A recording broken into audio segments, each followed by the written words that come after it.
बिस्मिल्लाहिर्रहमानिर्रहीम, अस्सलामुअलैकुम, good morning. 24/9 में खुश आमदीद। मैं हूँ आपके साथ सीमल हाशमी। अस्सलाम वालेकुम और मैं हूँ बुजुर्ग मौज़्ज़म। आप सब गुड मॉर्निंग से मिलाओ। Good morning. उम्मीद करते हैं दिन आपको खैरियत से गुजरे, लेकिन दिन खैरियत से नहीं गुजरेगा अर्नाब गोस्वामी का, क्योंकि जो इस वक्त टॉप ट्रेंड बना हुआ है, इतनी ज़्यादा ज़िल्लत का सामना मेरा ख्याल है रिसेंटली किसी भी जर्नलिस्ट को ऑन टीवी नहीं हुआ, क्योंकि जर्नलिस्ट ऑन फैक्ट्स नहीं है गोस्वामी साहब, वो हैं बिल्कुल फेक न्यूज़ पर मैं आपको कहूँगी कि आप गलत हैं। इतनी ज़िल्लत का सामना उन्हें पहले भी हो चुका है, लेकिन वो अजली ढीठ हैं और उन्हें फ़र्क नहीं पड़ता एंड आई एम श्योर वो एंजॉय कर रहे होंगे। बहरहाल एंजॉय तो पाकिस्तानी भी कर रहे हैं जी। टॉप ट्रेंड चल रहा है और उनकी जो एक कल वीडियो वायरल हुई उनके प्रोग्राम के एक क्लिप पे, जिसपे वो दावा कर रहे हैं कि काबुल सेरीना के 5th फ्लोर के ऊपर ISI के तमाम लोग जो हैं वो वहाँ पर बैठे हुए हैं, पूरा कैंप लगाया हुआ है। और फिर जब उनको फैक्ट चेक प्रोग्राम के अंदर ही मिला कि सेरीना काबुल के सिर्फ 2 फ्लोर है, तो उसके बाद फिर जो हमारा मीम्स गैंग है वो एक्टिव हो गया ट्विटर के ऊपर।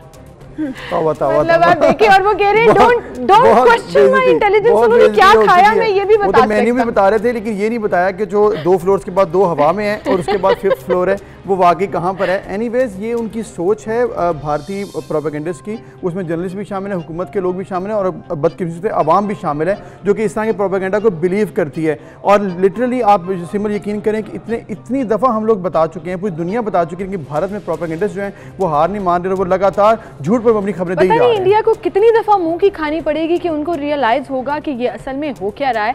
बहरहाल जी, अर्नब गोस्वामी ने न सिर्फ अपना मजाक बनाया बल्कि अपने देश का मजाक भी बनाया, और एक नहीं 2 नहीं बल्कि कई दफ़ा अपने ही प्रोग्राम में जैसे वो तमाशा लगा देते हैं, तो वो तो मेरे लिए कमेडियन ही है। और उन्होंने एक और जोक किया और हम हंस रहे हैं क्योंकि खबर नहीं थी इसमें, कोई जर्नलिज्म नहीं था इसमें, और इंडिया में तो माजरत के साथ जर्नलिज्म होता ही नहीं है। ये तो मैं हमेशा से कहती हूं। उन्हें जिसने खबर दी है ना, वो चाहते थे कि गोस्वामी साहब के साथ ये हो, क्योंकि उन्हें पता है उन्होंने फैक्ट चेक करना नहीं है, जो उनको बताया गया उन्होंने बस बोल देना टीवी पे आके। अब उनको फोन आया होगा, कहा होगा कैसा लगा मेरा मजाक, तो ये मजाक जो है ना वो आपके साथ हो गया। एनीवेज जी, ये तो कल हम एंजॉय करते रहे उनकी पूरी मीम्स भी और इस चीज को भी, और देख रहे थे कि कितना आप ऑन एयर जाने से पहले या प्रोग्राम कंडक्ट करने से पहले रिसर्च करनी चाहिए।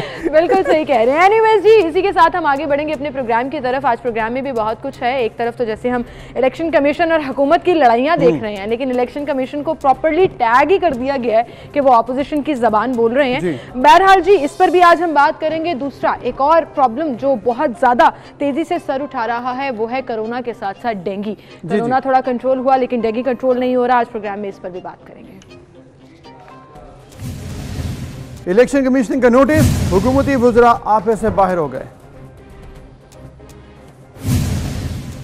कोरोना के बाद डेंगू के भी ताबड़तोड़ हमले। बिजली और गैस सार्फिन पर इजाफी टैक्स आयद।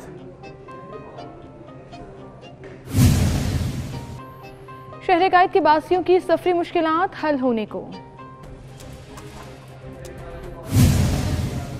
न्यूजीलैंड को वाकई सिक्योरिटी खदशात थे या वजह कुछ और है।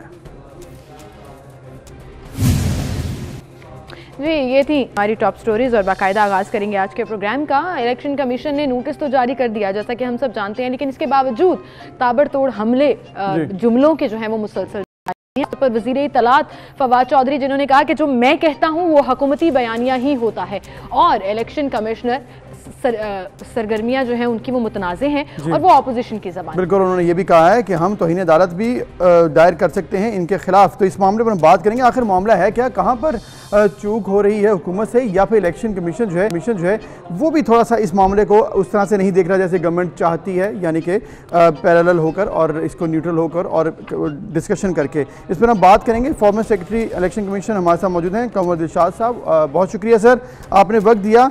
ये जो मामला 37 एतराज़ात उठाए इलेक्शन कमीशन ने, उसके बाद थोड़ा बिगड़ गया है। अब ऐसे लग रहा है कि शायद हुकूमत जो है और इलेक्शन कमीशन आमने सामने आ गया। आइडली ऐसा होना तो नहीं चाहिए था, लेकिन आप बताइएगा कहाँ पर मसाइल शुरू हुए?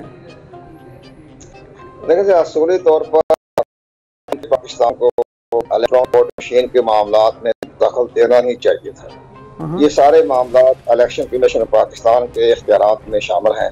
आइन के आर्टिकल 218 और 219 के तहत उन्हें एक सिंपल सा एक रेफरेंस भिजवा देते आज से 6 महीने पहले कि जनाब आप इलेक्शन एक्ट 2017 का सेक्शन 103 और 94 के तहत अपनी कार्रवाई करें, अपने फ़राइज़ पूरे करें, अपनी अदायगी पूरी करें।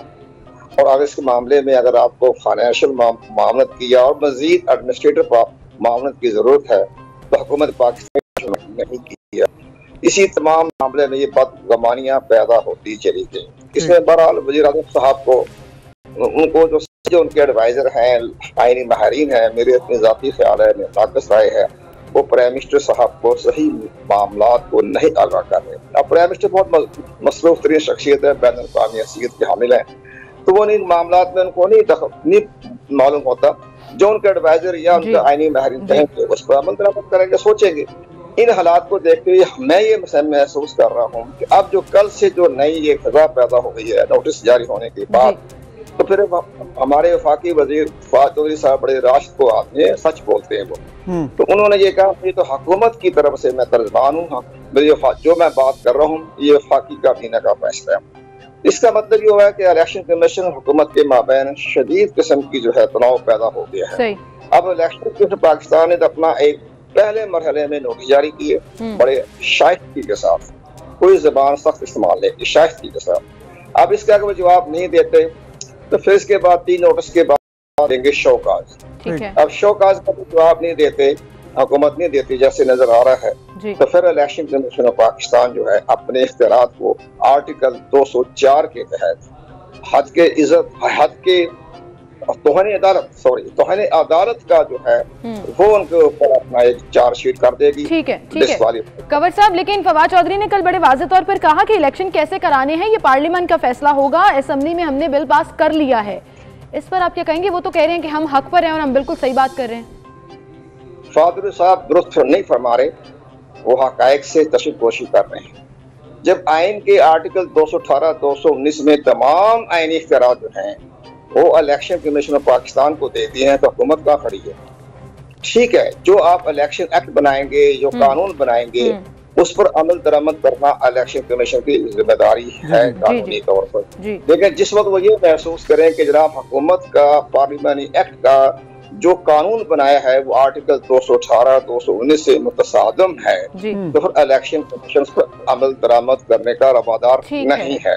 ये हमारे वफाकी वज़रा को सोचना चाहिए। एक और बड़ी अहम बात मैं बताऊं, हुकूमत का सिर्फ 3 जुमलों में है काबीना का जो काबीना के इख्तियारात जो 3 जुमलों में के आर्टिकल 90 और इलेक्शन कमीशन ऑफ पाकिस्तान के जो दिया गया आइन ने 2 चैप्टर दिए हैं। यानी आइन ने इलेक्शन कमीशन को 2 चैप्टर्स में शामिल किया हुआ है। 2 चैप्टर हैं आइन के, आर्टिकल 213 से लेकर 226, 51, 59, 224। ये तमाम जो आर्टिकल पढ़े तो हुकूमत का तो एक ही आर्टिकल 90 है, काबीना होगी बस खत्म, इसके बाद क्या जिक्र है। और दूसरी बड़ी बात यह कि ज्यादा रशाकशी की तो जनाब ये मामला इंतहा आगे तक जाएगा। और फिर इलेक्शन कमीशन ने आर्टिकल 220 को इस्तेमाल में ले लिया तो हुकूमत का खड़ी है। ठीक है, बिल्कुल हुकूमत के लिए मसाइल पैदा हो सकती हैं। उन्होंने उसमें लिखा हुआ है कि किसी इदारे को भी अपनी मामलत के लिए वो तलब कर सकते हैं सर्विस ऑफ पाकिस्तान के, और सर्विस ऑफ पाकिस्तान में आते हैं आर्मी चीफ। ये आप देख लीजिए, आपने बड़ी जबरदस्त गुफ्तगू की, कानून है वो डिटेल्ड गुफ्तगू किया आपने और बताया कि मगर बिगड़ भी सकते हैं और आर्टिकल 220 का इस्तेमाल हुआ तो हुकूमत के लिए मजीद मुश्किलात भी पैदा हो सकती हैं। थैंक यू वेरी मच आपका। और मेरे ख्याल में शिमुल वाकई जिस तरह से इस वक्त ड्रिफ्ट चल रहा है, सिचुएशन जो चल रही है, ऐसे लग रहा है कि मामला बिगड़ सकते हैं और ऐसा कर रहे हैं कि 2023 में गवर्नमेंट चाहती है इलेक्शन उस तरह से करवाना, लेकिन बात की जा रही है कि शायद जिस तरह से बात हो रही है इलेक्शन कमीशन की तरफ से तो 2028 तक भी ये मुमकिन नजर नहीं। अच्छा, आर्टिकल 63 का जिक्र तो वो पहले ही कर चुके हैं कि वो नाअहली की तरफ भी जाएंगे अगर वो सबूत फराहम ना कर सके अपने इन तमाम बयानात का, वो चाहे पैसे पकड़ने वाली बात हो या इलेक्शन कमीशन की। फिर एक और चीज़ वो ये कह रहे हैं कि जी हम इलेक्शन कमिश्नर की बात करें, हम चीफ इलेक्शन कमिश्नर की बात नहीं करें। मतलब उसमें भी वो वाज़े तौर पर गवर्नमेंट अरकान ये कह रहे हैं कि हम शख्सियात की बात कर रहे हैं, इदारे की बात नहीं कर रहे। लेकिन भाई अगर आप शख्सियात की बात भी कर रहे हैं तो उनके इख्तियारात और उनकी डोमेन की ही बात कर रहे हैं, और वो डोमेन और इख्तियारात उनको इलेक्शन कमीशन नहीं दिए। मतलब कन्फ्यूजन मुझे लगता है क्रिएट की जा रही है। और चीफ इलेक्शन कमीशन की बात करनी, यानी कि इलेक्शन कमीशन एज ए इदारा बात करनी, और जो उसमें हेड कर रहे हैं उनकी बात करनी। फवाद चौधरी साहब ने कल एक और बात भी कही अबूजर, उन्होंने कहा कि इसके हक में जितना मवाद था इलेक्शन कमीशन ने वो गायब कर दिया। तो भाई जो 47 एतराज़ात दिए हैं, 37 वो 37 और 47 ना मिक्स हो जाता है, 37 एतराज़ात दिए, उसको आप क्लियर भी कर सकते हैं, उनके ऊपर बात कर सकते हैं। ऐसा लग रहा है दोनों जो है ना वो अपने अपने बयानिए के ऊपर चल रहे हैं। बड़ा वैलिड है कि ऐसा मामला आखिर क्यों हुआ कि 37 एतराज़ात जो उठाए गए उन पर आप डिटेल वाइज पॉइंट दे दें, जवाब दे दें, और जो बेटर पॉइंट्स आपको लगते हैं, जो मवाद वो कह रहे हैं हटा दिया गया, तो उनको लोगों के सामने ले आएँ ताकि मामला हल हो जाए। लेकिन ये मामला हल होता दिखाई नहीं दे रहा। वजूहात क्या हैं, क्या आगे होता दिखाई दे रहा है? नासिर बेग चुगताई साहब हमारे साथ मौजूद हैं, सीनियर तज्ज़ियाकार साफ़ी हैं, उन्हें हम खुश आमदीद कहते हैं। चुगताई साहब बहुत शुक्रिया, आपने वक्त दिया। ये मामला ऐसे लग रहा है इलेक्शन कमीशन और गवर्नमेंट के दरमियान जो है हल होता दिखाई नहीं दे रहा। गवर्नमेंट चाहती 2023 में इसी तरह इलेक्शन करवाने, यानी कि EVM के थ्रू, लेकिन जो सूरत हाल है, क्या आपको लग रहा है ये पॉसिबल होगा? देखिए, बहुत सी जिद होती है, बच्चे बास चीज़ों पे अड़ जाते हैं कि मैं तो ये खिलौना लूँगा, मिलता नहीं, डिपेंड करता है कि घर वालों के क्या रिसोर्सेज हैं, कितनी क़ुव्वत उनके पास, वो तो ख़रीद कितनी है। यहाँ जो सूरत हाल है वो ये है कि असद उमर साहब ने कह दिया है कि नागुज़ीर है, वज़ीर इत्तलाअ साहब कह रहे हैं कि जी ये तो होगा, लेकिन किस तरह होगा सवाल ये है। जिसे करना है वो तो तैयार नहीं है, जिसके पास सारे इख्तियारात हैं ये काम करने के, वो तैयार नहीं है। वो नहीं, वो कह रहा है कि इसमें तो बहुत बड़ी खामी है, बड़ी रिगिंग होगी। और मेरा ख्याल ये है कि इतने इसरार के बाद अब ये वेव बन रही है पाकिस्तान में कि अवाम भी ये सोच रहे हैं कि इतनी जिद क्यों हो रही है कि 2023 में हम इंतखाबात इस मशीन से कराएंगे। शायद अच्छी तरह हो जाता ये अगर ढंग से काम किया जाता, इलेक्शन कमीशन से कहा जाता। अच्छा, हिंदुस्तान की मैं एक मिसाल दूंगा आपको कि वहाँ पर ये मशीन भी इलेक्शन कमीशन के पास है, इसकी तैयारी भी उसी के पास है, इसको बनाना, इसको मॉड्यूल करना वो भी इलेक्शन कमीशन के पास है। और मैंने एक बार शायद कहा था आपसे कि अगर आप पाकिस्तानी मशीन देख लें तो उसका जो टाइटल है अगर वही देख लें जहाँ पर निशान लगे हुए हैं पॉलिटिकल पार्टीज़ के, तो पहला निशान बैठ का है, तो उन्हें अंदाजा हो जाता है कि जहन में क्या है और क्या होने वाला है। तो मेरा ख्याल ये है कि ये मामला गड़बड़ हो गया, और अगर हुकूमत ने ज़्यादा इंसिस्ट किया तो ये सुप्रीम कोर्ट तक जाएगा। ठीक है, ये आईनी इख्तियारात में मुदाखलत का मामला बन जाएगा, और इन मामलात में जहाँ पर इलेक्शन कमीशन के वाज़ेह इख्तियारात हैं, वहाँ अगर हुकूमत ने मुदाखलत की तो उसी तरह सुखी होगी जिस तरह टस्कान हुई थी। बिल्कुल सही कह रहे हैं आप। और अगर दोनों सारी पार्टीज एक तरफ हों तब भी मामला कुछ और होता है, लेकिन यहाँ तो ऑपोजिशन जो है वो एतराज़ कर रही है, इलेक्शन कमीशन पे इल्ज़ाम लगाया जा रहा है कि वो ऑपोजिशन की ज़बान बोल रही है। लेकिन ऑपोजिशन का अगर हम जिक्र करें तो चुगताई साहब, ऑपोजिशन भी कुछ अपने ही मामलात में बिगड़ी हुई नज़र आ रही है, उलझी हुई नज़र आ रही है, ना आवाम की नुमाइंदगी उस तरह से हो रही है, वो चाहे महंगाई की जद में हो या हुकूमत को तनकीद का निशाना बनाने की उसमें हो। सिर्फ ऐसा लग रहा है कि अपनी उलझनों में वो कहीं ना कहीं गुम गई है। देखिए, बड़ी खुशकिस्मती इस हुकूमत की, वो खुद कहते हैं कि हमारी खुशकिस्मती है कि PDM के दोस्त से हो गए, या PDM टूट गई, या पीपल्स पार्टी अलग हो गई। और फिर मौलाना साहब भी खुशी का इजहार करते हैं बार बार कि अब हम में शामिल नहीं है वो। तो ये बिल्कुल दुरुस्त बात है कि कमज़ोर अपोजिशन है। और एक तो खैर PDM को छोड़ दें आप, पीपल्स पार्टी एक अलग अपना वो लेके चल रही है, उसकी अपनी थ्योरी है। लेकिन जो मुस्लिम लीग की अंदर जो सूरत हाल है वो ख़तरनाक लग रही है मुझे। मुस्लिम लीग के अंदर जो इस वक्त मामला चल रहे हैं वो इसलिए मुझे गड़बड़ लगा। मैं पहले इतना ओपन बात नहीं करता था आपसे न किसी और से, क्योंकि सारे मुस्लिम लीग के अपने मामला आते हैं, पीपल्स पार्टी के अपने मामला आते हैं। लेकिन अब जो सूरत हाल आ रही है जावेद लतीफ़ के बाद, हाँ जी, लतीफ़ जावेद साहब पास, वो बड़ी संगीन सी लग रही है मुझे कि शहबाज शरीफ को मजबूर होना पड़ा कि उन्हें शोकॉज दें। वो उनके कहने पर शोकॉज दिया गया, और जावेद साहब ने जो कुछ कहा वो आपको पता है। जी जी, ये अकेले जावेद साहब ने, लेकिन ये तो सभी कह रहे हैं जो जावेद लतीफ़ ने कहा है, काफ़ी लोग कहते हैं अब तो। जी, काफ़ी लोग, मैंने कहा ये तो कहते हैं अब जावेद लतीफ़ साहब ने जो कहा, लेकिन शोकॉज सिर्फ उनको ही मिला है। सामने आ गए ना, नाम सामने आ गया उनका। चुगताई साहब, आप तक हमारी आवाज़ आ रही है? हल्की आवाज़ आ रही है आपकी बहुत मुझे। जी जी, आप कैरी ऑन करें। इख्तलाफात तो सामने आ गए, इसमें कोई दो राय नहीं है। और ये इख्तलाफात जो हैं ये इस तरह के हैं जो इनकी अपनी कमजोरी का बायस बनेंगे। तो हुकूमत के लिए तो ये एक बड़ा अच्छा मौका है, बहुत अच्छा है, लेकिन इसके बावजूद PTI का जो पंजाब में हाल हुआ है कंटोनमेंट बोर्ड्स में जी बिल्कुल, और लाहौर में, पिंडी में, सिवाय गुजरांवाला के और नौशहरा के, बाकी हर जगह, पेशावर में पीपल्स पार्टी जीती है भाई जी। कराची में पीपल्स पार्टी ने पहले 1 सीट या 2 सीट दी थी, अब 12-13 सीटें ले ली है। तो ये तो इंडिकेटर्स हैं कि अवाम परेशान है, बेतहाशा परेशान है, बैड गवर्नेंस है, महंगाई है, गुर्बत है। चुगताई साहब आपकी बात बिल्कुल ठीक है कि इस वक्त जो सूरत हाल है, महंगाई है और जो इलेक्शंस के रिजल्ट्स आ रहे हैं पाकिस्तान तहरीक इंसाफ की फेवर में बिल्कुल नहीं है। इसके अलावा एक और मामला पाकिस्तान तहरीक इंसाफ की फेवर में नहीं जा रहा, वो है जी एक्सटेंशन का मामला। अब एक बार फिर नैब के चेयरमैन जावेद इकबाल साहब की एक्सटेंशन के बारे में बात की जा रही है कि गवर्नमेंट चाहती है उन्हें एक्सटेंशन दी जाए। ये वही है जिस पर नून लीग अब परेशान है कि आखिर हमने इनको क्यों सजेस्ट कर दिया था। तो इस पर आप क्या कहेंगे, एक्सटेंशन मिल जाएगी, होनी चाहिए? मतलब वैसे तो टर्म यूज की जा रही है 4 ईयर अनएक्सटेंडेबल, उनके कंप्लीट हो रहे हैं 8 अक्टूबर को, लेकिन गवर्नमेंट कुछ भी कर सकती है। पता है किस बारे में बात कर रहे हैं आप? चेयरमैन नैब की एक्सटेंशन के हवाले से चुगताई साहब। देखिए चेयरमैन, वो मैं आपसे बार बार कह रहा हूँ ना कि हुकूमत के विकेट बहुत कमजोर है। हुकूमत की wicket media authority bill pay कमजोर थी, हुकूमत की विकेट जो है वो EVMs पे कमजोर है, और यहाँ तो बहुत ही कमजोर है। यहाँ तो आइन में लिखा हुआ है ना काबिले तौसी, बिल्कुल ना काबिले तौसी 4 साल की मुद्दत, इसकी में तौसी नहीं होगी और मुशावरत होगी कायदे इख्तिलाफ से।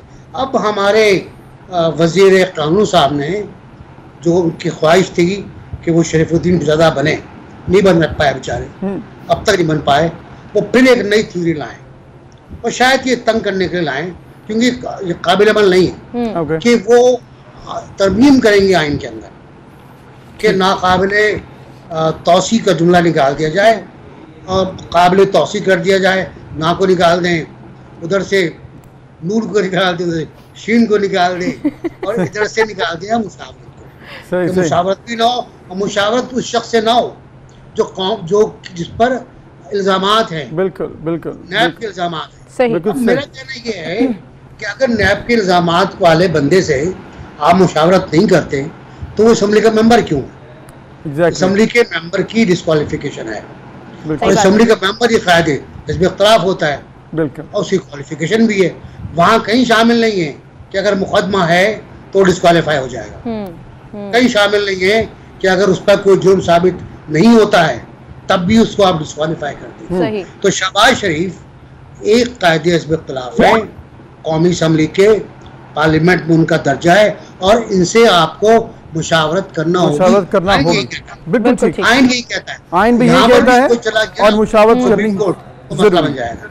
बिल्कुल ठीक है नासिर बेग चुगताई साहब आपकी बात आइनी तौर पे तो ये बात सही है कि जी उनसे मुशावरत ज़रूरी है और कायदे इस पे इख्तिलाफ से मुशावरत होनी चाहिए। Thank you very much Nasir Baig Chughtai साहब। लेकिन सूरत हाल ये लग रही है कि गवर्नमेंट इस मूड में नहीं है और एक दफ़ा से फिर से ना कोई ऑर्डिनेंस इस हवाले से कि एक और सदारती ऑर्डिनेंस कि जी अब आइन में इस तरह की चेंजेस भी हम सदारती ऑर्डिनेंस के थ्रू करेंगे, लेकिन ये इतना आसान नहीं है। बट लेट्स सी क्या होता है। मतलब बड़ा क्लियरली लिखा हुआ है अनएक्सटेंडेबल, बट लेट्स सी कि गवर्नमेंट उसको मोल्ड किस तरह से करती है और अपनी तरफ ला पाती है या नहीं ला पाती। बहरहाल जी ये तो वक्त ही बताएगा। हम एक ब्रेक की तरफ जाने, दोबारा हाजिर होंगे।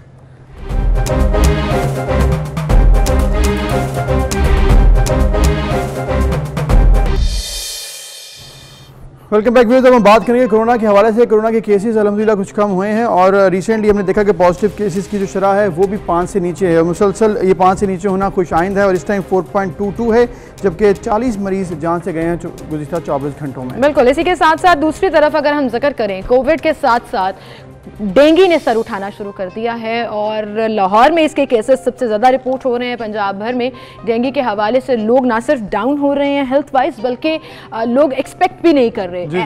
इस तरह से लग रहा है जैसे उन्हें पता ही नहीं है कि डेंगू भी हो सकता है या ये डेंगू का सीजन चल रहा है। बहरहाल इस पर हम बात करेंगे। जी chairperson dengue advisory group doctor Somiya Iqtidar हमारे साथ मौजूद है, उन्हें हम खुशामदीद कहेंगे। डॉक्टर साहिबा बहुत शुक्रिया आपका वक्त देने के लिए। डेंगू के केसेस में तेजी से इजाफा हो रहा है, लेकिन ऐसा लग रहा है लोगों को बताना पड़ रहा है कि ओहो डेंगू भी एग्जिस्ट करता था और डेंगू भी हो सकता है, ये वो सीजन है। कहाँ है गवर्नमेंट या कहाँ है वो एडवाइजरी ग्रुप के तमाम पैरामीटर्स जो लिए जाते थे लोगों को अवेयरनेस देने के लिए? और आप बेहतर तौर पर समझती हैं कि डेंगू को कंट्रोल करने के लिए अवेयरनेस सबसे ज़्यादा ज़रूरी है। बिल्कुल ठीक कह रही हैं। डेंगू के मुतालिक जो है वो मैं हमेशा कहती हूँ कि ये हमारा पहला पुराना दुश्मन है। कोविड तो एक नई बीमारी थी जिसे हमने टैकल किया और हम रिपीटेडली, आपको याद होगा सीमल के सीजन के शुरू से ही लोगों को याद करा रहे थे कि आपने इस तमाम कोविड की हलचल के अंदर डेंगू को नहीं भूलना, बिकॉज ये वो सीजन है जब मॉस्किटोज जो हैं उनकी ब्रीडिंग होती है और फिर मॉस्किटोज मच्छर जो हैं वो इस वायरस को फैलाने का बायस बनते हैं। दुनिया भर में 2019 से डेंगू के केसेस में इजाफा देखा जा रहा है। 2019 में पाकिस्तान में भी बहुत ज़्यादा डेंगू के केसेस आए थे, स्पेशली रावलपिंडी और लाहौर की डिस्ट्रिक्ट पूरी तरह इससे मुतासर थी। लेकिन 2020 जो है वो ज़्यादा पेशेंट्स हमारे पास नहीं आए और कोविड की वजह से कुछ उस तरह हमारा फोकस भी जो है वो डेंगू से हट के कोविड की तरफ रहा।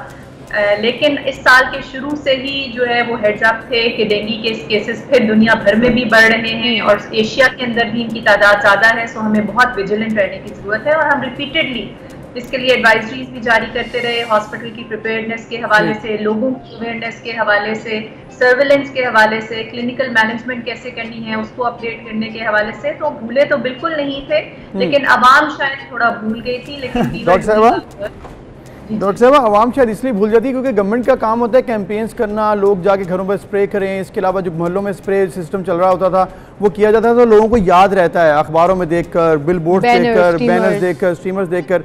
तो आपको नहीं लग रहा कि जो एडवाइजरी ग्रुप है या गवर्नमेंट की तरफ से जो रिस्पांस आ रहा है वो उस तरह से दोबारा से होना चाहिए, क्योंकि ये सीज़न तो है ना, तो इस पर ज़रा प्रोएक्टिव हो जाए गवर्नमेंट, तो लोगों को भी रिस्पॉन्स देने में आसानी हो जाएगी। जी जी बिल्कुल होना चाहिए और है भी गवर्नमेंट, ऐसा नहीं है कि हम भूले हुए हैं। पिछले तकरीबन 3 महीने से एवरी वीक डेंगू की जो है वो कैबिनेट कमेटी मीटिंग की जाती है, जिसे हमारी ऑनरेबल हेल्थ मिनिस्टर खुद चेयर करती हैं, चीफ सेक्रेटरी साहब चेयर करते हैं, जिसमें तमाम डिप्टी कमिश्नर्स और डेंगू से रिलेटेड तमाम इदारे जो हैं उसमें शामिल होते हैं और वीकली एनालाइज भी सिचुएशन को किया जा रहा है। लेकिन पिछले 2 हफ्ते से क्योंकि एकदम से केसेस में सर्ज आई है और स्पेशली लाहौर इस दफा ज्यादा हिट है, तो तमाम सरगर्मियां जो डेंगू से रिलेटेड सर्विलेंस की एक्टिविटीज हैं उनको और भी तेज कर दिया गया है। डीएचए से हमारे पास बहुत ज्यादा केसेस आ रहे हैं, तो डीएचए में स्वीपिंग एक्टिविटी भी की गई है। स्वीपिंग एक्टिविटी ये होती है कि डोर टू डोर सर्वेलेंस की जाती है, एक एक घर को जो है वो जाके चेक किया जाता है। बहुत तेजी से यहाँ काम हो रहा है और ब्रेटू इंडेक्स यानी कि जो लार्वा मिलने की मिकदार है वो भी पिछले हफ्ते में 2 हफ्तों की निस्बत थोड़ी कम हुई है स्वीपिंग एक्टिविटी की वजह से। लेकिन ऑब्वियसली इसका इफेक्ट जो है वो पेशेंट्स में आ रहा है और पेशेंट जो है वो हमारे पास अब हॉस्पिटल्स में बहुत ज्यादा रिपोर्ट हो रहे हैं। लेकिन government is fully active and fully prepared to. Doctor साहिबा, आपने कह दिया और हमने मान लिया, लेकिन आवाम नहीं मान रही है ना, आवाम को नजर नहीं आ रहा, ना स्टीमर्स ना बैनर्स। स्कूल्स चूंकि बंद थे तो स्कूल अवेयरनेस कैंपेन में और अवेयरनेस में गवर्नमेंट पार्टिसिपेट नहीं कर सकी। चले बहरहाल it's not your place to reply for that कि गवर्नमेंट कर रही है या नहीं कर रही है, लेकिन लोगों के लिए आप क्या मैसेज देना चाहेंगे कि कैसे अपने आप को डेंगू से बचा कर रखें? एक पब्लिक सर्विस मैसेज जिसमें हम तो एटलीस्ट अपना रोल प्ले करें और आवाम को अवेयरनेस दें। जी थैंक यू सीमल, बहुत इंपॉर्टेंट है। मैं हमेशा कहती हूँ कि डेंगू एक मेडिकल प्रॉब्लम तो है, लेकिन ये एक सोशल प्रॉब्लम है। जो कूड़ कबाड़ हम सड़कों पे या अपने घरों में छोड़ देते हैं, उनमें पानी जमा हो जाता है और वहाँ पे मच्छर अफजाइश करते हैं। तो सबसे पहले तो इम्पोर्टेंट है कि हम ब्रीडिंग स्पॉट्स को एलिमिनेट करें। जहाँ भी घर में पानी जमा है, बेशक वो आपके गमले में है, आपके बाग में है, फ्रिज की ट्रे में है, कूलर में है, गुलदान में है, या आपने पानी स्टोर करके रखा हुआ है, उन तमाम जगहों में से पानी एलिमिनेट करते हैं ताकि वो ब्रीडिंग स्पॉट्स ना बन सके। बाहर जाते वक्त फुल आस्तीन के कपड़े पहने, बच्चों को शॉर्ट्स ना पहनाएं, और अगर आपने अनएक्सपोज्ड एरियाज जो आपके एक्सपोज्ड एरियाज हैं उनके ऊपर मॉस्किटो रिपेलेंट का इस्तेमाल करें।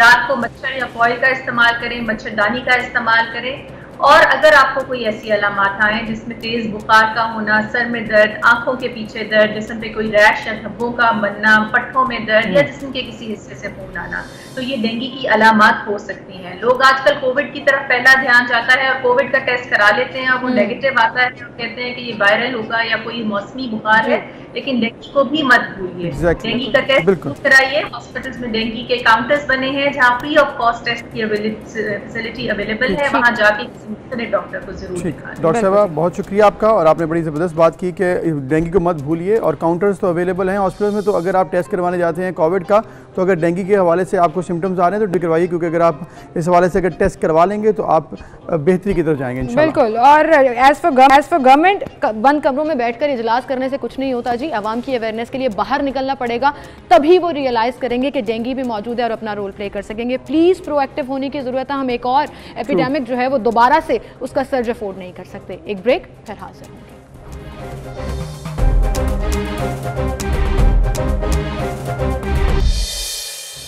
Welcome back. एक बार फिर से आपको खुशामदीद कहेंगे। नाज़रीन, जब हम गवर्नमेंट की बात करते हैं तो बहुत से इकदाम उठाए जाते हैं ताकि लोगों को टैक्स नेट में लाया जाए। सनती सेक्टर हो, कारोबारी सेक्टर हो या ताजर बरादरी हो। एक और डिसीजन जिस पर काफ़ी तनकीद का निशाना भी किया जा रहा है गवर्नमेंट के ऊपर कि मुल्क भर में गैर रजिस्टर्ड सनती और कमर्शियल बिजली और गैस के सारिफीन पर इजाफी टैक्स अब लगा दिया जाएगा। जी, अब FBR की जानिब से इस हवाले से नोटिफिकेशन भी जारी कर दिया गया जिसके मुताबिक नॉन फाइलर सनती कमर्शियल सारिफीन पर 17% इजाफी टैक्स भी आयद किया गया है। ये तमाम इशूज़ हैं जिस पर हम बात करेंगे कि इस वक्त एक दफ़ा फिर से जो सार्फिन है उन पर बोझ डाला जा रहा है। POS का भी मसला है कि रिटेलर्स के ऊपर भी टैक्स आयद किया जा रहा है 17%, और इस पर एहतजाज भी आइंदा चंद दिनों में एक्सपेक्टेड है कि ताजरान जो है वो करने जा रहे हैं।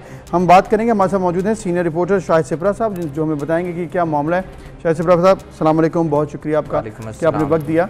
सिपरा साहब ये क्या मामला है? एक बार फिर ऐसे लग रहा है कि इलेक्ट्रिसिटी और गैस के जो सार्फिन है उन पर बोझ डालने की तैयारी हो चुकी है क्योंकि नोटिफिकेशन जारी हो चुका है। ये क्या है? लोग तो रिस्पांस बड़ा नेगेटिव दे रहे हो, कह रहे हैं एहतजाज करना हमने।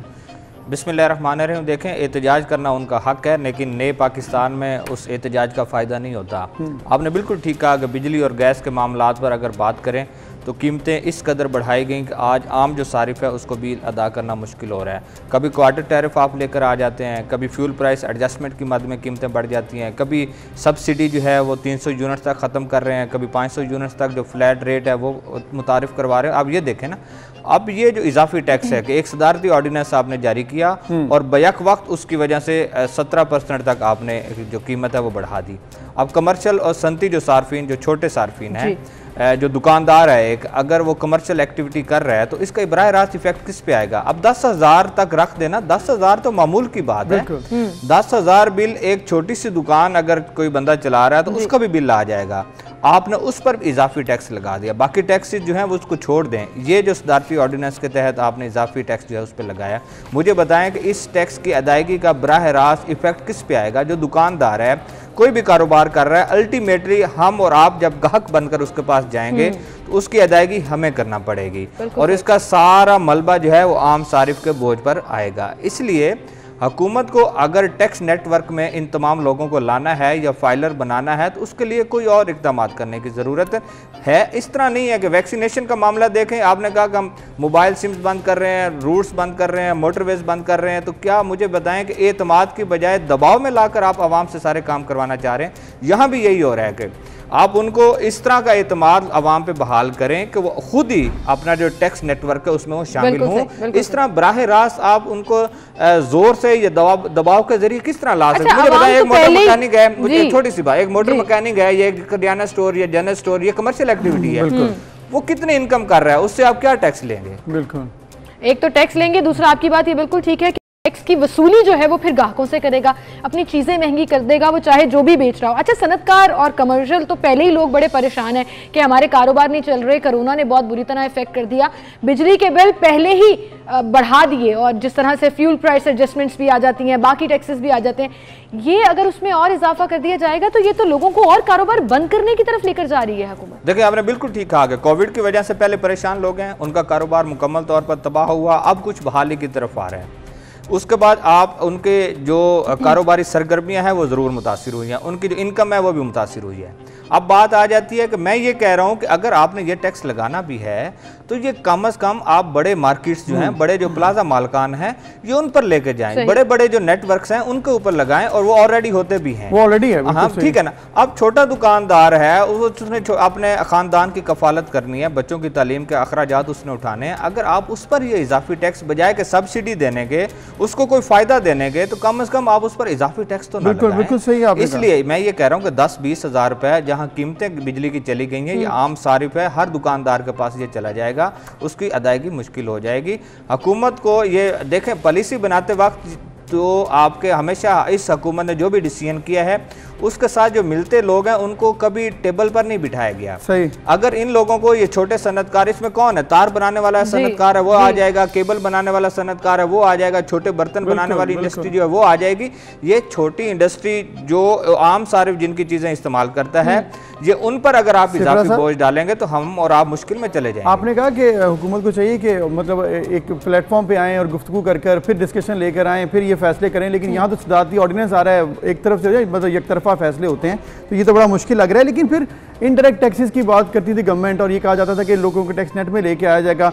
टैक्स नेट में आप जितने लोग शामिल कर चुके इन 3 सालों में वो सबके सामने 10 लाख के करीब लोग ऐड हुए हैं। लेकिन दूसरी तरफ जो इनडायरेक्ट टैक्सेस आपने बढ़ाए हैं जिसके हवाले से हुकूमत हमेशा मुखालिफ रही है, उसमें मल्टीप्लाइंग फैक्टर नजर आ रहा है कि बहुत ज़्यादा मल्टीप्लाई किया गया है नंबर्स को। तो फिर अब ये जो नया बोझ पड़ा है इससे हमारे ज़्यादा कितने सार्फिन पर असर पड़ सकता है, कितना आपको लग रहा है, कितना टैक्स का बोझ पड़ेगा? देखिए, लाहौर इलेक्ट्रिक सप्लाई कंपनी, अगर हम लाहौर में बैठ के बात कर रहे हैं तो कम से कम 12 से 13 लाख जो कमर्शियल छोटा सारिफ है उसको मुश्किल होगी। ये उसकी दुकानें हैं, 12-13 लाख बहुत बड़ा नंबर है। हाँ जी, और ये सनत की बात करें तो 4-5 लाख उसमें सनत भी शामिल कर लें। और ये सिर्फ हम लेस्को की बात कर रहे हैं, ये सिर्फ लाहौर इलेक्ट्रिक सप्लाई कंपनी की बात कर रहे हैं, जिसमें लाहौर है, कसूर, उकाड़ा, ननकाना साहब, शेखुपुरा का इलाका शामिल है। ये हम उसकी बात कर रहे हैं। इसमें जो इंडस्ट्री, ये छोटी इंडस्ट्री है और जो कमर्शियल सार्फिन है, ये इससे इफेक्ट होंगे। बाकी डिस्ट्रीब्यूशन जितनी है कंपनीज हैं उनमें इसी तरह लाखों की तादाद में ये सार्फिन होंगे, वो मुतासिर होंगे। आपने बात की कि टैक्स की नेटवर्क में लाने के लिए हुकूमत को क्या करना है।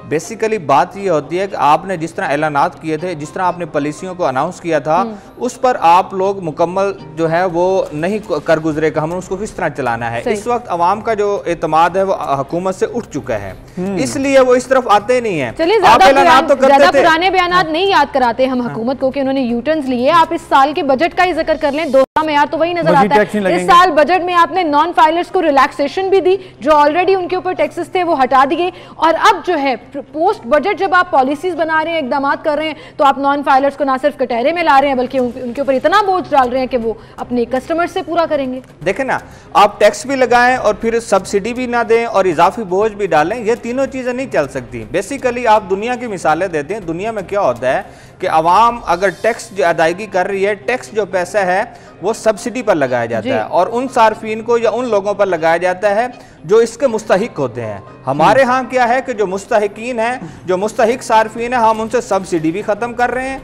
उसके साथ टैक्स नेटवर्क में भी उनके लाने की कोशिश कर रहे हैं। तो ये दोनों चीजें नहीं चल सकती। इसलिए ये अच्छा है, टैक्स नेट में लाना चाहिए, लेकिन आपकी बात प्रेशर डालकर और घेरा तंग करके अगर आप लाएंगे तो लोग बेचारे कारोबार बंद करने पर नहीं आएगा, कोई भी नहीं आएगा। मुझे बताया 3 साल हो गए, कितने लोग आए? आप पहली तकरीर जो थी प्राइम मिनिस्टर साहब की यही थी कि टैक्स की अदायगी करना होगी और टैक्स आप देंगे तो हम रोड्स बनाएंगे। वो कहते हैं लोग एहतजाज शुरू कर देते हैं, लोग बायकॉट करते हैं, लोग हड़तालें करते हैं, लोग मार्केटें बंद करते हैं। लोगों को नजर आ रहा है ना, मेरे पैसे अगर कट रहे हैं, मेरी तनख्वाह से आप टैक्स काट रहे हैं, तो अगर वो मेरे पे नहीं लग रहा या किसी जगह पर नहीं लग रहा तो मैं तो सवाल करूंगा कि मेरा पैसा जो है आप क्या लग रहा है आपको? फाइलर्स को तो सवाल करना बनता भी है कि इतना टैक्स हम साल का पे कर रहे हैं, हमें इन रिटर्न फैसिलिटीज क्या मिल रही हैं?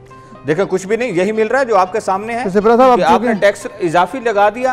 और उसके बाद देखें, मेरी बात सुने, बात यह है कि बिजली की कीमतें जब आप बढ़े, उसका बराह रास्त इफेक्ट किस पर आएगा? आम सारिफ पर आएगा। एग्जैक्टली यही पॉइंट है। तो अब बताएं कि जो अभी इन्होंने टैक्स बढ़ा दिए हैं, क्विकली अगर आप बताना चाहें कि जो प्रेशर इस पर गवर्नमेंट पे आ रहा है, लोगों का जो रिस्पॉन्स है, जो ओवरऑल पाकिस्तान में एहतजाज का प्लान बनाया ताजिरों ने, आपको लग रहा है ये वापस हो जाएगा? देखें, हुकूमत कहने को तो ये कह देती है कि एहतजाज जमहूरी हक है। मुझे बताएं आज तक कौन सा प्रोटेस्ट हुआ जिसका सोल्यूशन निकला है? जो उनकी बात सुनी गई है। सही बात है।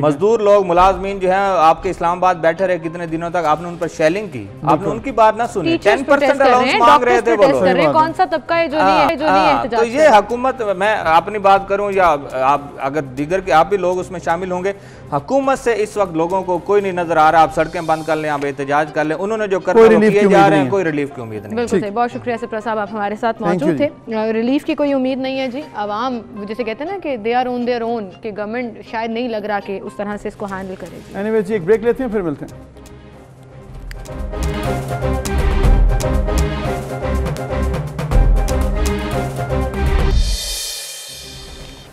Welcome back viewers. हम बात करेंगे ऐसे मंसूबे की जिसकी संग बुनियाद 2016 में रखा गया मियां नवाज शरीफ, लेकिन अब जाकर 5 साल बाद ऐसे लगा कि उसके अंदर कुछ हलचल मची है। और वो ऐसे है कि जी 40 बसें कराची में पहुंच चुकी हैं और ग्रीन लाइन मंसूबे की बसों से ये जो जहाज़ है वो कराची लैंड कर गया। लेकिन सबसे ज़्यादा हैरानकुन बात यह कि पाकिस्तान तहरीक इंसाफ की जो गवर्नमेंट है वो इस पर कह रही है कि ये PTI का मंसूबा है और PTI ने कराची में बसें दे दी। ये बहुत ज़्यादा इंपॉर्टेंट चीज़ है और इस पर अब लोग ये भी बात करें कि ठीक है आपने मंसूबे में तेज़ी लेके आए, लेकिन ये मंसूबा पाकिस्तान तरीके से गवर्नमेंट का नहीं था। चले जिसका भी है मंसूबा, ये तो बहस चलती ही रहेगी, चल जाए, शुरू हो जाए, बस सड़कों पर आ जाए। मैं तो सिर्फ इस चीज़ का इंतजार कर रही हूँ, बेचारे कराची वालों की भी सुनी जाए, जिसके नाम की भी बस है लेकिन वो उस पर सफ़र ज़रूर कर सकें। अभी खेप आई है, 40 बसें उतरी हैं, लेकिन उसके बाद फिर से असद उमर साहब ने एक और डिलेइंग डेडलाइन जो है वो जारी कर दिया कि 2 महीने में आपको 20 सड़कों पर 20 बसें जो है वो नजर आएंगी। अंजुम रशीद साहब हमारे साथ मौजूद हैं, सीनियर एनालिस्ट। अंजुम साहब, किसका मंसूबा है, किसका नहीं? पर्चियां डालने मैं तो कहती हूँ जिसके नाम की तख्ती निकलनी है निकल आए, लेकिन आवाम को कम से कम सहूलत तो मिले। ट्रांसपोर्ट कराची की जो सिचुएशन है वो हम सब जानते हैं। नहीं, लेकिन ऐसी बात नहीं है कि किसका मंसूबा है किसका नहीं है भाई। ये मेरे लिए बड़ी बात आवाम सफर कर ले। जी, कराची में नहीं रहते ना, कराची के लोगों की जिंदगी एक अजाब, एक दोजख बनी हुई है। कराची में ट्रांसपोर्ट आपकी सोच से ज्यादा एक खौफनाक और एक अजियतनाक जो है वो खेल है। और ये मंसूबा जो है सिर्फ कराची में सिर्फ ट्रांसपोर्ट इशू नहीं है, पानी में यार, जिस शहर में नहाने के लिए पानी ना मिलता हो, बिल्कुल, जिस शहर में पीने के लिए पानी ना मिलता हो, आपको अंदाजा है कि कुर्ली करने के लिए पानी ना हो, और जिस शहर में खरीदना पड़ता पानी, जी वहाँ पे खरीदने पड़ता, वो खरीदना भी पड़े तो खरीद के उसको रखेंगे कहाँ, उसको स्टोर करना, उसको इस्तेमाल करना पानी एक बुनियादी बात है। आप लाहौर में टूटी खोलते हैं, मुंह धो लेते हैं, नहा लेते हैं, आप समझते हैं कि कराची एक दोजख बनाया हुआ है इन्होंने। अब उसमें ये बात बहुत मैटर करती है, बिल्कुल ठीक, कि ये ट्रैक किसने बनाया?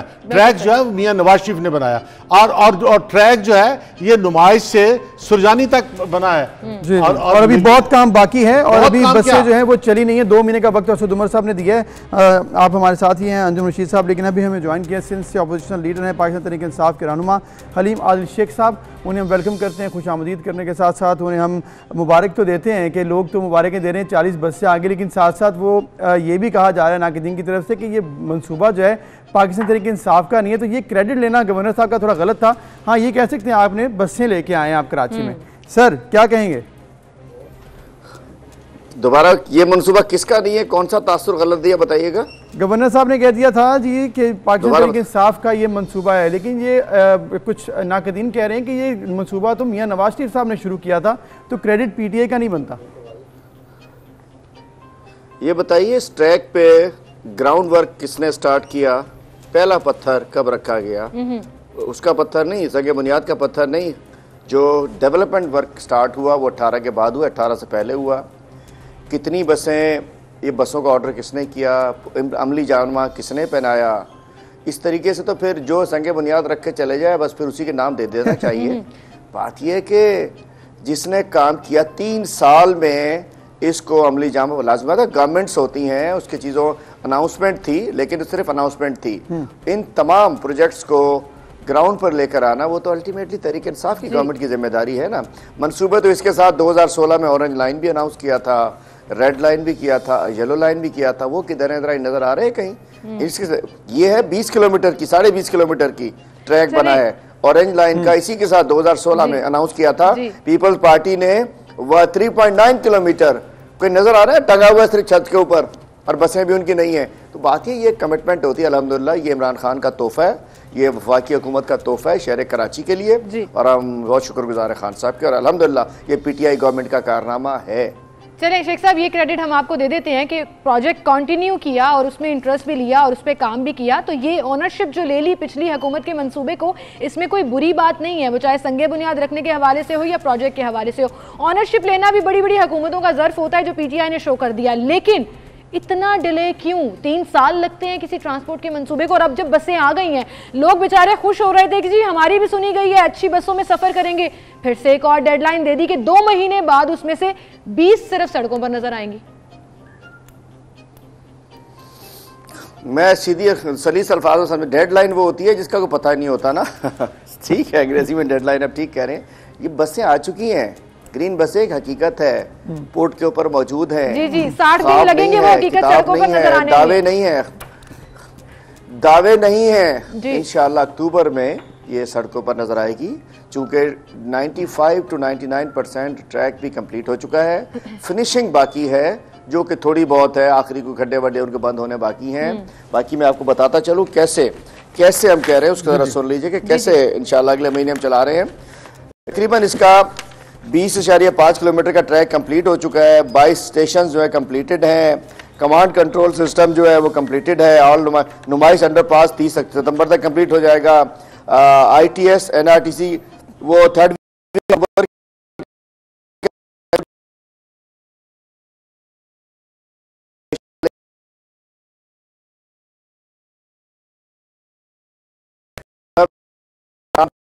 इस हिस्से का हो चुका है, लेकिन असल मामला ये है कि मैं पूछना चाहता हूं कि ये तो अल्हम्दुलिल्लाह सब कुछ नजर आ रहा है, बाकी जो थे दावे वादे कॉन्फ्रेंसेस सिंध हुकूमत जिसका इख्तियार है उन्होंने क्या किया, वो जवाब दे सकते हैं? ये उनकी ऑरेंज लाइन कब आएगी शेख साहब? उनकी हम ये बात इसलिए करें क्योंकि ग्रीन लाइन क्योंकि विफाकी मनसूबा है, इसी तरह कराची ट्रांसफॉर्मेशन प्लान भी विफाकी और सिंध का मुश्तरका मनसूबा है, तो उसके ऊपर बात हो रही है, तभी आप उसकी नुमाइंदगी भी कर रहे हैं कि पाकिस्तान तहरीक इंसाफ ने जो मनसूबे जिस पर काम कर रही है वो कहाँ तक पहुँचे हैं। इसके अलावा एक और इशू सर यहाँ पर ये है कि ये कहा जा रहा है कि टिकट घर हो या स्टेशन वो अभी काम करने की पोजीशन में नहीं है। आपने कहा कि वो बिल्कुल तैयार हैं, लेकिन ये जो रिपोर्ट्स आ रही हैं वो बताया जा रहा है कि जी अभी उनकी हालत ठीक नहीं है, वो भी शायद और डिले हो जाए।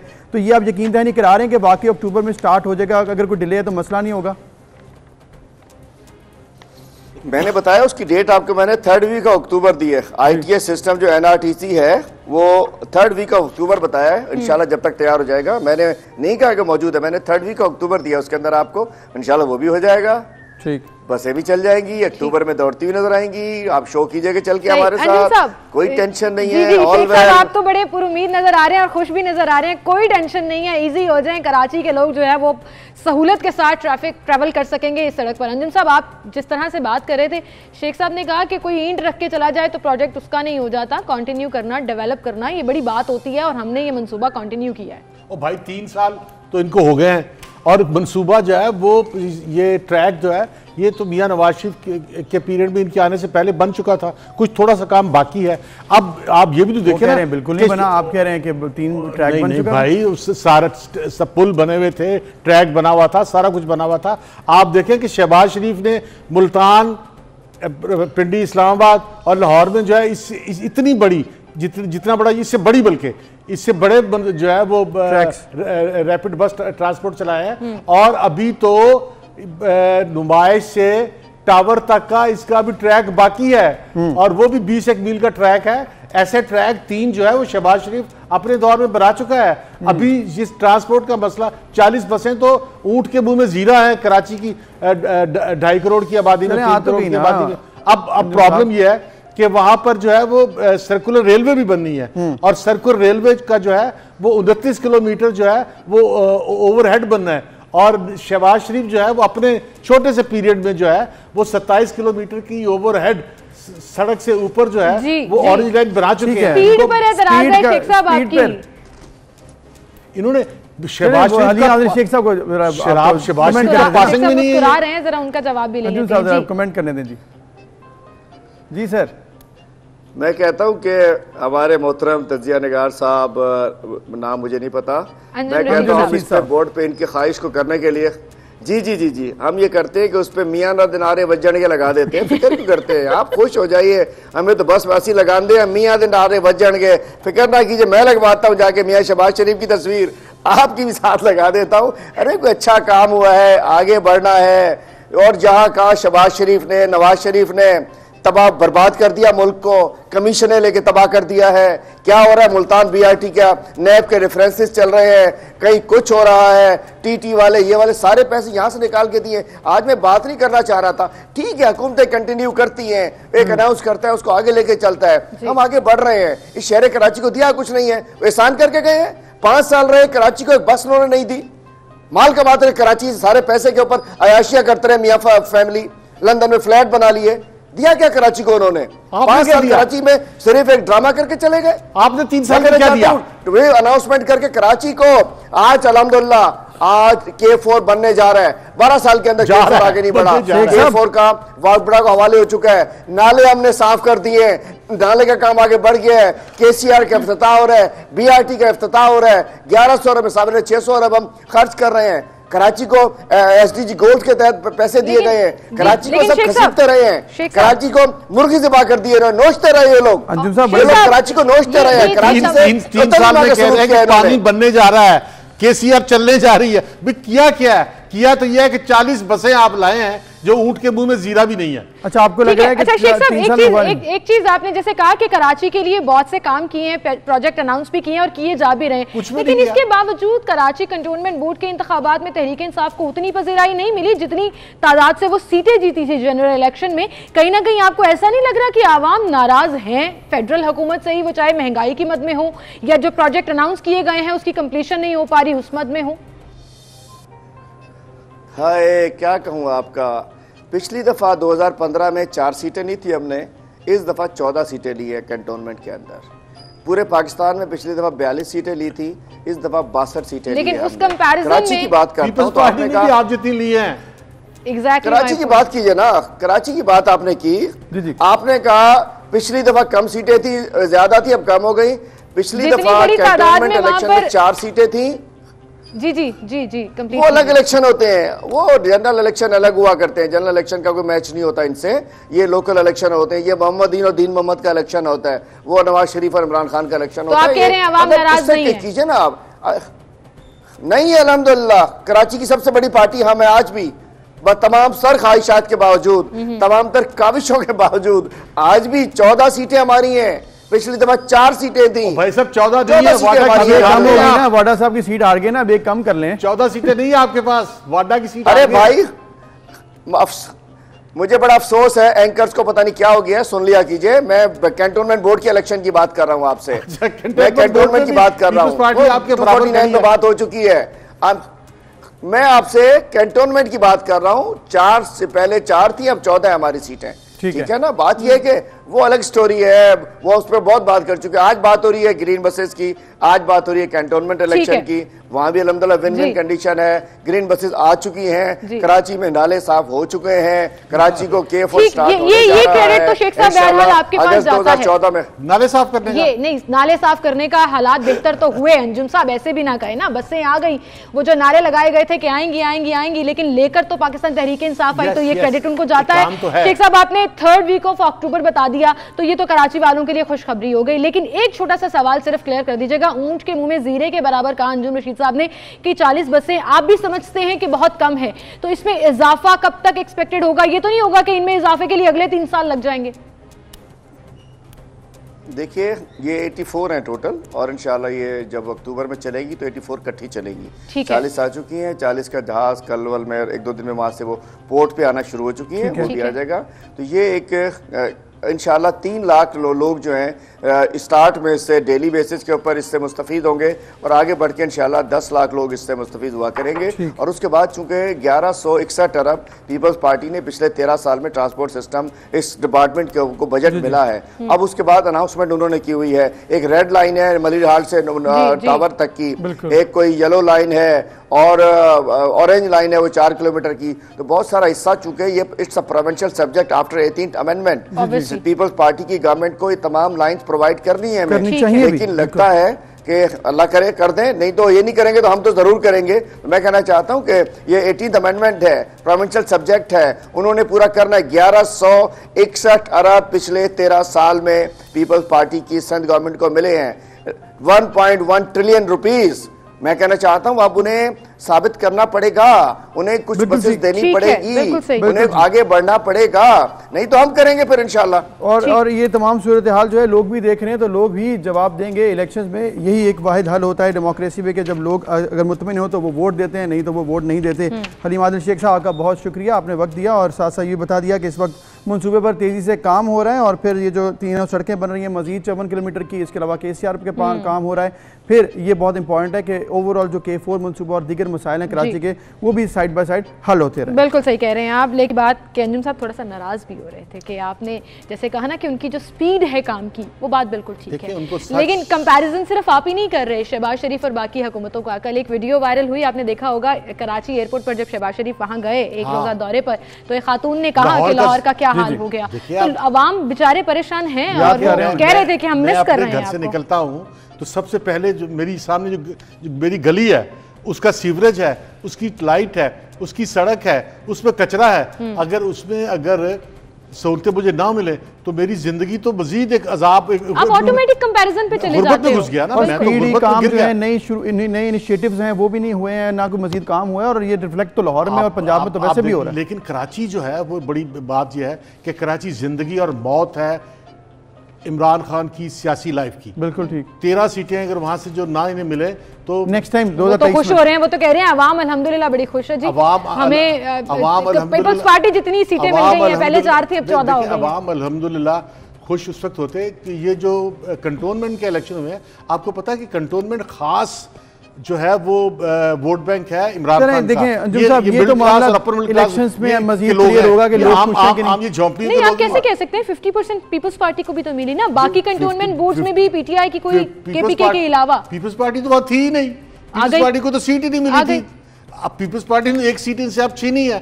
पीपल्स पार्टी, मैं ये कह रहा हूँ कि पीपल्स पार्टी ने वहां राइज किया है, और वहां जो कराची की जो मसाइल है, एक तो सीवरेज, ये वो अंजुम साहब, वो अली मादल शेख साहब भी कह रहे हैं हमने भी राइज किया, ये मामला अलग है क्योंकि कंटोनमेंट कह रहे हैं 4 से 14 हो गई हैं। उन्होंने तो कहा आपने उस टाइम भाई 4 से 14 नहीं हो गई, ये कंटोनमेंट का एरिया तो सारे का सारा इमरान खान का एरिया है, इमरान खान का एरिया, ये मिडिल क्लास का एरिया। PTI को स्पीड अप करना पड़ेगा अगर 2023 के इलेक्शन में कराची में वो अपनी नुमाइंदगी को कराची की खिदमत करनी पड़ेगी। PTI को कराची के पानी का मसला हल करना पड़ेगा। PTI कह रहे हैं कि हम कर रहे हैं। अंजुम साहब उन्होंने कहा ये सारे मंसूबे, उन्होंने कहा 1100 रुपए के मंसूबे पर उन्होंने प्रॉपर डिटेल दी है कि हमने क्या क्या काम किया है, कहाँ कहाँ पर हम पहुंचे हैं, स्पीड कितनी ज्यादा है, और कह रहे हैं आइंदा चंद महीनों में आप देखेंगे ये सारा मामला हल हो गया। एनीवे हमें ये देखना होगा कि 2023 से पहले जो वादे किए थे वो पूरे होते हैं कि नहीं होते, ये 2023 में सब कुछ वाज़ेह होगा। बिल्कुल सही, बहुत शुक्रिया आपका, आप हमारे साथ मौजूद थे। नाज़रीन एक ब्रेक की तरफ चलते हैं, फिर हाजिर होंगे।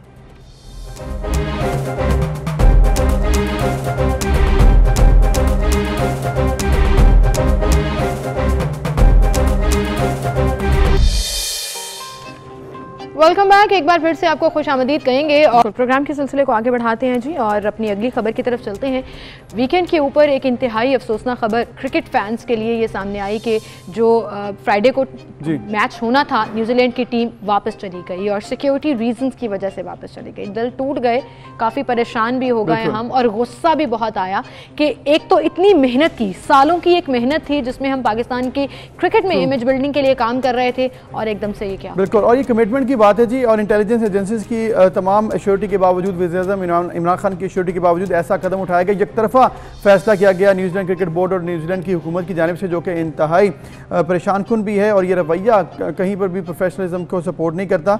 ये क्यों हुआ, इसके पीछे क्या महरक़ात है, क्योंकि ये भी कहा जा रहा है कॉन्स्पिरेसी भी है, और कुछ ममालिक ने न्यूजीलैंड पर प्रेशराइज करते हुए ये फैसला करवाया, क्योंकि लास्ट मोमेंट पर यह फैसला हुआ जो कि कतई तौर पर एक्सेप्टेबल नहीं है। टॉस से पहले जब आप ये कहें कि हम वापस जा रहे हैं, तो ये 2 घंटे रह गए मैच शुरू होने में, और एकदम से ये सुनने में आया कि टीम वापस जा रही है। और जब कई दिन से आपकी टीम यहाँ पर मौजूद थी, सदार थी, आपको प्रोटोकॉल दिया गया था, प्रेसिडेंशियल प्रोटोकॉल में आपकी फुल प्रूफ सिक्योरिटी होती है, लेकिन इंतहाई परेशान कुन सिचुएशन। अब इंग्लैंड का दौरा भी एक्सपेक्टेड है, उस पर भी कुछ तहफ़्फ़ुज़ात दिखाए जा रहे हैं। हम बात करेंगे, इस वक्त हमारे साथ मौजूद हैं फॉर्मर क्रिकेटर मंसूर अख्तर साहब, जो कि हमें अपनी राय से आगाह करेंगे। मंसूर साहब बहुत शुक्रिया, आपने वक्त दिया।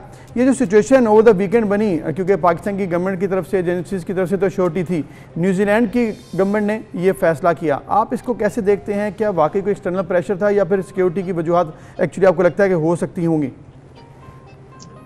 सबसे पहले मैं ये कहूँगा कि ये न्यूजीलैंड की टीम ने जो ये हरकत की है, ये मेरा ख्याल है हिस्ट्री में किसी टीम ने ऐसी हरकत नहीं की। बहरहाल देखिए, इश्यूज पाकिस्तान और इंडिया के साथ आपको पता ही है कि क्या इश्यूज चल रहे हैं, लेकिन मैं यहाँ एक बात कहूँगा न्यूजीलैंड की टीम के लिए कि उन्होंने जो ये फैसला किया है, नहायत ही क्या कहना चाहिए कि स्पोर्ट बेसिस के लिहाज से फैसला नहीं किया। देखिए सबसे बड़ी बात यह है कि अगर आपको एक दिन में ठीक है नहीं खेलना, आपको मैं एग्री करता हूँ कि ठीक है कोई इश्यूज है या कोई प्रेशर है कहीं से इंडिया से या कहीं से भी भारत, आपको नहीं खेलना कराची में पाकिस्तान में, तो मंसूर साहब राब्ता मुनक़ता हुआ। वो ये कह रहे थे कि स्पोर्ट्समैनशिप स्पिरिट नहीं है ये जो न्यूजीलैंड ने जो हरकत की है। वापस आ गए हैं मंसूर साहब, कंटिन्यू कीजिएगा। तो पीसीबी को न्यूजीलैंड से बात करनी चाहिए थी, ये नहीं बात करनी चाहिए। ठीक है उनको एक माइंड सेट हो गया कि हमें जो ईमेल्स आई हैं या जो भी आया है तो हमने नहीं खेलना पाकिस्तान में, ठीक है। तो पीसीबी को चाहिए था कि ठीक है भाई पाकिस्तान में ना खेले, हम दुबई में खेल लेते हैं, क्रिकेट होनी चाहिए।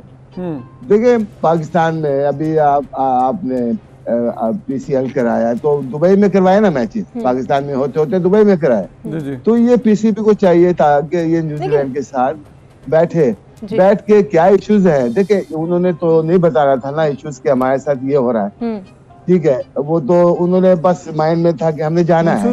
मंसूर साहब पीसीबी का आपने जिक्र किया, पीसीबी अगर दुबई में करा देता तो और सवालिया निशान लग जाते कि शायद पाकिस्तान सेफ कंट्री नहीं है, शायद यहाँ पर सिक्योरिटी का हम ख्याल नहीं रख सकते। हमने सालों लगाई ये इमेज बिल्डिंग के लिए, इंटरनेशनल क्रिकेट को वापस लाने के लिए बहुत मेहनत की है पीसीबी समेत तमाम एजेंसीज ने। तमाम चीजों पर एक सवालिया निशान ऑलरेडी भी लग गया, लेकिन इससे और लग जाता मुझे लगता है। नहीं, इसलिए कि ये अभी कोरोना वायरस पाकिस्तान में चल रहा है, ऑप्शंस है आपके पास कि भाई यहाँ सेफ नहीं है, ठीक है, तो हम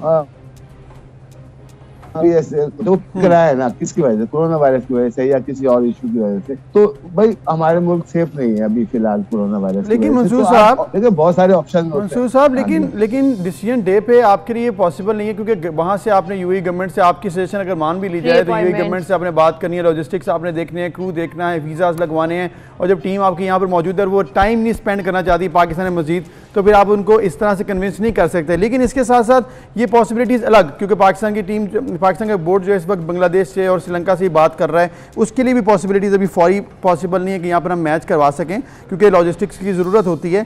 इसके साथ ये जो बात की जा रही है कि 5 आए, जिसमें अमेरिका है, कनाडा है, यूके, न्यूजीलैंड, ऑस्ट्रेलिया, इनकी एजेंसीज ने न्यूजीलैंड को बताया और उन्होंने हमें बताने का मुनासिब नहीं समझा, और फिर शेख रशीद साहब ने ये कह दिया कि ग्लव्स के पीछे छुपे हाथों ने ये तमाम काम करवाया है। इसका मतलब है कि ये सियासत की नज़र हो गया, हम जितना भी कन्विंस करते वो ना मानते। बिल्कुल आपकी बात बिल्कुल सही है कि देखिए जब ये क्रिकेट स्पोर्ट्स एक अलग है, सियासत अलग है, जब सियासत अगर स्पोर्ट्स में इस तरह आ जाएगी तो वो जाहिर बात है आपको नुकसान होते हैं। और मैं तो कहता हूँ कि जो भी ये था तो न्यूजीलैंड को एक स्ट्रॉन्ग डिसीजन लेना चाहिए था स्पोर्ट प्रोसेस के लिहाज से। भाई ठीक है, बात करते हैं पीसीबी से, स्टे करते हैं, एकदम जाने का जो उन्होंने कहा ना, स्टे करते। भाई होटल में स्टे किया ना, एक हफ्ता और कर लेते। डेफिनेटली, बिल्कुल सही, कोई प्रॉब्लम नहीं। बात तो वही है ना मंसूर साहब के इरादा नहीं था, प्लानिंग नहीं थी, नीयत साफ नहीं थी, इसलिए न्यूजीलैंड ने ऐसा किया, और जो ममालिक इनके पीछे ये काम करवा रहे हैं उनकी नीयत ठीक नहीं थी। वरना अगर आप पाकिस्तान में मौजूद हैं गुज़िश्ता कई दिनों से और प्रॉपर सिक्योरिटी मिली है, प्रेसिडेंशियल सिक्योरिटी, वज़ीर-ए-आज़म आपको एश्योर करवा रहे हैं, हमारी सिक्योरिटी एजेंसीज ने किसी किस्म की भी कन्फ्यूजन नहीं थी, लेकिन ये चूंकि पॉलिटिकल था इसलिए ये स्टेप लिया गया। बिल्कुल, और पॉलिटिकल होने में हमारा हमसाया मुल्क कितना किरदार अदा करता है ये हम सब ही जानते हैं। बहरहाल मंसूर अख्तर साहब बहुत शुक्रिया आपका, आप हमारे साथ मौजूद थे। लेकिन एक बात, आपकी बिल्कुल प्रोफेशनली बिहेव नहीं किया इस टीम ने, और कोई बात नहीं, हमारे पीसीबी के चेयरमैन जो अभी राजा रमीज़ जो आए भी हैं उन्होंने भी काफ़ी नाराज़गी का इजहार किया कि हम आईसीसी में भी इस इशू को लेकर जाएंगे। लेकिन कोई बात नहीं जी, आपने जो करना था वो कर दिया, अब हमारा काम है कि हम इसको बेहतरी की तरफ कैसे दोबारा से लेकर जाएं। अभी एक ब्रेक लेते हैं जी, फिर मिलते हैं।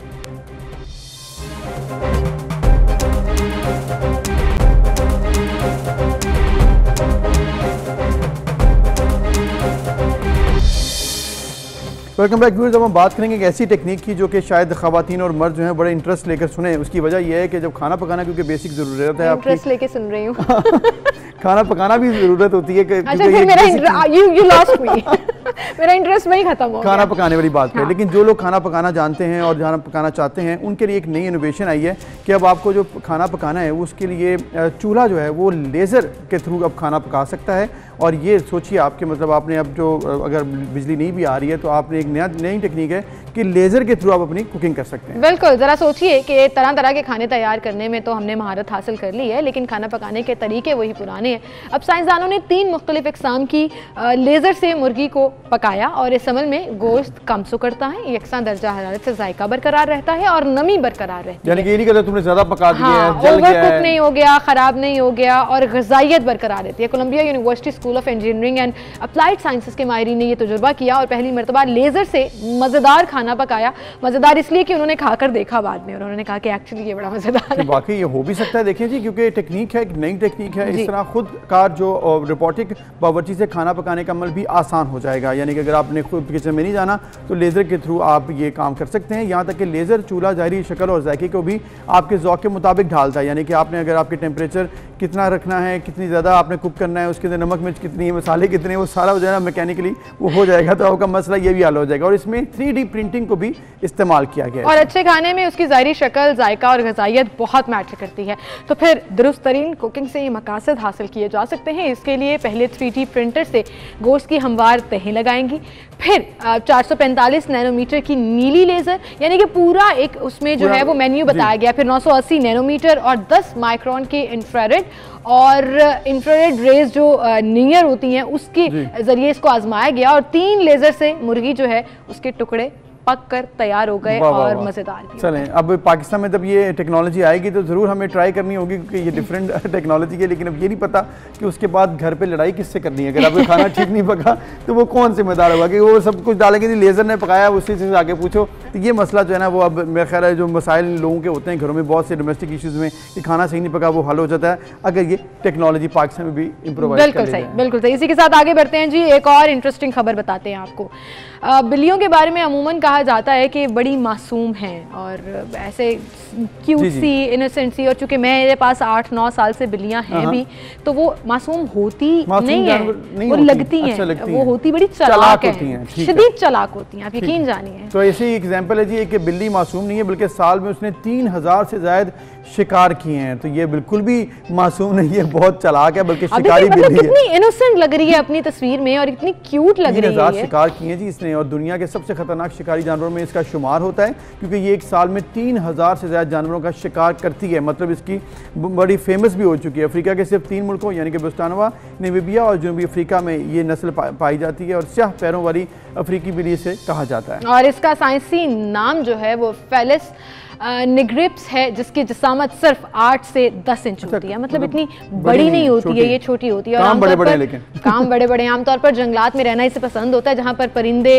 और कुतर कर खाने वाले छोटे जानवरों को ये शिकार करती है जी। और इसके साथ साथ कई छोटे जानवरों की तरह ये भी दिन में सोती है और रात को जागती है। रात को अपने शिकार के लिए जब ये निकलती है तो फिर इसने रिकॉर्ड भी बनाए हैं और इसमें अपनी मुख्तलिफ जिसामत के बावजूद ये अफ्रीकी बिल्ली शिकार के मामले में शेर और चीते से भी ज़्यादा माहिर है, जिसका हमला 60% तक जो है वो बताया जा रहा है कि हो जाता है। और फिर ये भी बताया जा रहा है कि 20 से 25% तक कामयाब भी रहती है शेर के हमले में।